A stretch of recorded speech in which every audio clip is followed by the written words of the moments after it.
The second question, and this one might be a little bit more controversial, is Israel committing a genocide? Is Israel committing a genocide at this very moment? I think it's important that when we consider genocide, we have to consider that a country is operating with the highly special intent to completely, or it's a highly special intent to eliminate, in whole or in part, a group of people. And the origination of this hatred, of this desire to eliminate the group of people, can't simply be part of war. It has to be something special. It has to be something different. This intention is highly specialized when we're talking about genocide. I think that we have to be really careful when we set the precedent of these two people are at war, therefore one person is genociding the other, because what you essentially do in that case is you rob every single nation the ability to go to war. You know, was the United States engaged in genocide against Afghanistan? Is Russia engaged in genocide against Ukraine? Is, you know, did we engage in genocide against Japan when we nuked them or when we firebombed Tokyo? Did you know, like in every single conflict that you have, there's going to be one group of people trying to defeat another group of people. It can't all be genocide. So I think that if we want to claim that Israel is engaged in genocide, I think that we need to be very careful when we look at that highly special intent. And I think we need to be careful that we're not confusing military actions, which there are a lot of, with genocidal actions. There could be individual people that are engaged in genocidal rhetoric or in genocidal action. And I think if that's happening, those individual people, of course, should be held responsible. But I think that if we look at the overall action of Israel, we see that, like, you know, 30,000 people have been killed and like twice as many bombs have been dropped. We see that the amount of warning Israel takes to try to, you know, have people flee from one side to the other. You know, Israel's like, hey, you guys need to leave. You give you basically 2 weeks before any military operations began, when they're making phone calls to apartment buildings, when they're spending $500,000 on missiles to like precisely target people. The idea that Israel is engaged in some genocidal action while also taking all of these precautions, while opening up more and more humanitarian ways to get food in, you know, while they're doing all these things, it just doesn't really make sense, other than just like screaming the death toll over and over again, or saying women and children, this number, and here's the death toll, and just screaming that over and over and over again. There is no real argument here that Israel is engaging in genocide against any of the people in Gaza. Okay. Sulaiman, I'll turn it to you. Yeah, he defined genocide correctly, and he said that it's to eliminate a whole or part of a people. And what we're seeing is a genocide. It is the elimination of a part of a people because of their basic ethnicity, which is being Palestinian. It's obviously not based on religion, because these guys are killing Christians and Muslims and oppressing Jews in Israel, but that's a separate point. Now, coming back to it, right? The ICJ have also stated that there is a plausible case for genocide. Now, when Destiny's made his argument, he's not explained that according to his definition then what would be a genocide, because he's given many examples of certain acts that were occurred, but then he's not explained what genocide is, because if he's saying that whenever there is an act of war there can't be genocide, that is inaccurate. Now, coming back to it, there has been a huge number of people who've been killed, more than 40,000. The vast majority of them are women and children. And he mentioned that they're targeting precisely. If they're targeting precisely, which is what his last point was, and then they're killing so many women and children, that literally tells you that the intent is to kill women and children, unless they're not targeting precisely. In addition to that, they claim that they are trying to go for Hamas. Up to now, we have no idea how many Hamas people have been killed. They initially were getting exposed because there's 1 to 200. So they were claiming that for every one Hamas, there was 200. And when they start getting exposed so badly, they changed the numbers. And now they're like, 13,000 Hamas people have been killed. But let's look at their numbers. If they're saying 13,000 Hamas people have been killed, when at that point there was 32,000 people have been killed, and the US themselves, Israel's own ally, said that 25,000 of them were women and children. According to their argument, all the males are Hamas. There can't even be a male civilian who isn't Hamas. And then many of the women and children are Hamas. Like, how crazy is that? Do they actually think people are that dumb? No. In reality, they are committing a genocide. They are trying to take out an entire people, and they're doing it because they are Palestinian. Okay. So there's two essential elements when we're defining genocide. You need the special intent, and then you need to combine it with some action. Eliminating a group of people in part is not qualifying as a special intent. The special intent has to be absent any reason for war. It can't just be, I'm going to war with somebody, so I'm trying to blow up, like, you know, part of the military installation, trying to blow up some city. That's not enough. Otherwise, every single war would be genocide. We have to ask ourselves, what is the difference between genocide and war? And if you look at the Israeli operation right now in the Gaza Strip, well, what started it? October 7th, an act of war. Well, what are they doing? Conducting military operations like you would in war. You know, what are all the planes shooting at? What are all the artillery shooting at?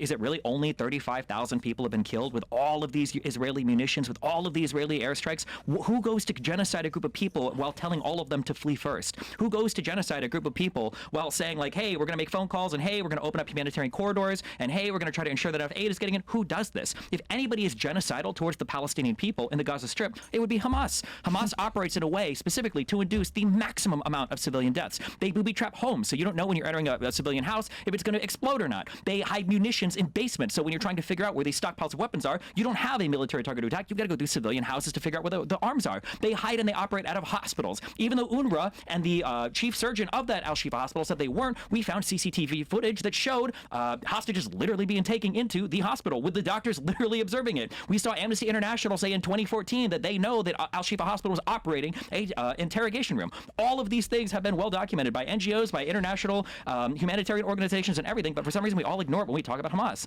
Hamas does everything they can to induce civilian death, and they continue to do so because they know that it benefits them internationally, because people continue to obsess over the numbers. The ICJ did not say that there is a plausible case of genocide happening right now. They said that it was plausible that the rights of the Palestinians were being infringed based on the Genocide Convention. The ex-leader, the ex-president of the ICJ literally just did an interview on the BBC clarifying this, that they were not asked to rule on the plausibility of the genocide. There's not even a part in that Genocide Convention that tells a state not to commit genocide. It's just telling people to protect their rights against it, and it is plausible, meaning that prima facie, if the facts are true, it could be the case that the Palestinians are having their rights to not be genocided infringed, but the International Court of Justice does not make an actual ruling on that. And then also, as a real quick final point, when we say 7,000 to 8,000, Hamas has themselves claimed that 7,000 to 8,000 people that have been killed were literally militants, and that's the Hamas numbers. If that's true, then the ratio of militants to civilian killed in this war is already exceeding every single prior military conflict, and that's operating in the most densely populated urban environment ever against an enemy militant that is explicitly trying to induce as much civilian death as possible.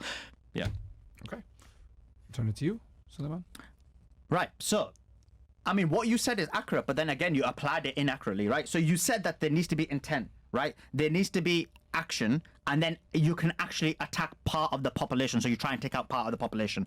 You try to genocide part of the population. That's what's happened. You have the intent because you admitted that they're precisely targeting people. So the intent is there. They're precisely targeting the children. The actions have demonstrated that they have precisely attacked the children. In terms of what you said about 35,000, they've not told people to move, because in reality, we've seen it. Whenever they tell people to move, they've killed so many people in the safe zones. So what they're doing is they're telling people, go to this area. This area is a safe zone, and then they're bombing and killing them. And we've seen that time and time again. We've seen people who basically wave the white flags of surrender. They've been killed. Americans were killed when they were doing that. They killed their own hostages in the same manner. When people were in them aid trucks, they did the exact same thing. In terms of the booby traps, obviously that's just fake news. In terms of Al-Shifa, that was the biggest debunked. I'm surprised that these debunked propaganda pieces are being used here, because we've already debunked them. Al-Shifa wasn't a military installation. Al-Shifa had nothing in it. The most embarrassing thing was some of those videos where they were showing weapons in certain areas where they couldn't even be in MRI rooms. So if they've been exposed so badly in terms of Al-Shifa was not a military place. What happened was there were some injured people who were taken there, because injured people, irrespective of whether they're civilians or not, will be taken to certain hospitals. And that happens. And that happened to the Israeli hostages as well, because they were injured. And then doctors do their oath of looking after them, and that's what they did. Unlike the Israeli doctors who were basically supporting this genocide and supporting the attack on hospitals. This fake news about hospitals only because there was uproar about the first hospital they attacked and they got exposed so badly. In terms of the ICJ, this is fake news what you're saying. They literally said it was a plausible case of genocide. And then you said, oh, and they're saying that the case was there to show that there was a genocide. So you admitted it in your own argument. Hamas's number never said there were 7,000 or 8,000 Hamas people killed. That is the most fakest news ever. Hamas keeps saying that there's not been those numbers. In terms of 35,000, I don't think it's that much. I think it's much more. Okay. And then I think you started this one, right? So yeah, you started this one. So we could get your last side and then your last side, and then we'll go to the next question. Cool. You guys cool with that? Yeah. Right. Intentionally attacking people is not the special intent to commit genocide. The special intent to commit genocide has to be higher than just attacking a foreign nation that you're at war with. It has to be higher. Again, the crucial part here is you have to be able to differentiate genocide from just war. When you talk about Al-Shifa Hospital has been debunked, no, it hasn't. They tried to debunk the first one. They did it with very little satisfaction. But then Israel literally came back through and found that Al-Shifa had been re-inhabited by Islamic Jihad, by Hamas, and they had a whole other fight a month ago here. It lasted 2 weeks. Were they fighting for 2 weeks against Palestinian civilians in that hospital? The IDF has said that they've arrested 900 people as part of the raid, 500 that they've already confirmed as being part of Hamas or being part of Palestinian Islamic Jihad. There's no way that second siege took 2 whole weeks if it was just civilians. It doesn't make any sense. It's impossible. When you talk about attacking safe zones, Israel has only declared one singular safe zone, and that is the Al-Mawasi beach, which is west of Yan Kunis, and that place has never been, or Khan Yunis, that place has never been attacked by Israel. There's only been one report of a rocket blowing up there, and people don't know where it comes from. Some people say Israel, but it's on the outside of the beach. There's no video evidence of this. There's no actual picture evidence of this. So the idea that Israel is attacking safe zones that it's telling people to go to is just not true. When you talk about like aid trucks getting shot, that was a horrible mistake. That WCK thing was really bad. But you also have to acknowledge that Hamas literally operates out of aid trucks. They've operated out of ambulances. We've seen videos of hospital-garbed people picking up weapons and running them to the other side of the street to give to Hamas while they're fighting. So the idea that like Hamas is not actively trying to engage in exactly this type of behavior, and then to say like, oh, well, I've never heard of that before. Again, if you trust these international organizations like Amnesty International has it in part of their report for the 2014 going over a progressive a protective edge with that whole military operation. They show that there is an interrogation torture room as part of the Al-Shifa hospital. This isn't even contested in part of these international humanitarian communities anymore. And again, that the ex-president of the ICJ came out and said, we did not rule that genocide was plausible. She said that verbatim on the BBC because that is not what they were tasked with ruling. All right. And then